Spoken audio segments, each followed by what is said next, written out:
Здравствуй, Гена. Ой, Андрей. Узнал? Алло, Ты меня узнал? это кто?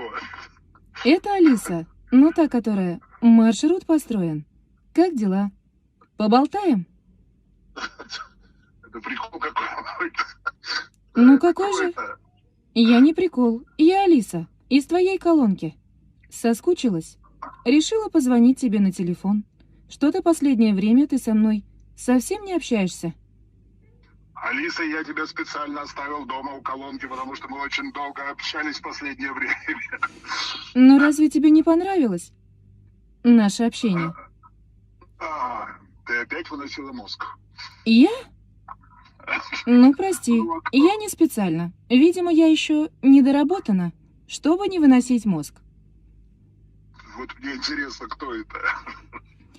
Слушай, я недавно посмотрела последнюю серию Саши Тани. Ты такой красивый, такой большой. Может быть, мы что-нибудь замутим? Мне нужен и охранник, и муж. Ага, ну спасибо на добром слове, Алиса. Замутим, да, с роботом меня еще не учил. Почему нет, давай замутим. Зови меня тогда, не знаю. Какое мужское имя должно быть у робота? Ответь мне, Алиса. И я не знаю, но, по-моему, Гена очень даже подходит. Гена, ну хорошо, Гена и Алиса.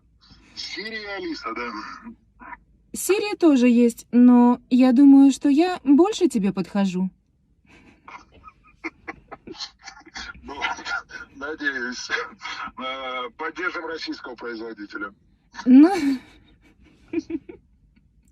Гена. Ой, Андрей, постоянно путаю. Привыкла, что тебя зовут Гена.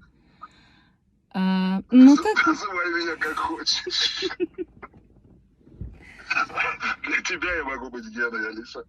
Если там еще и Сири где-то рядом, зовите меня хоть Виталик.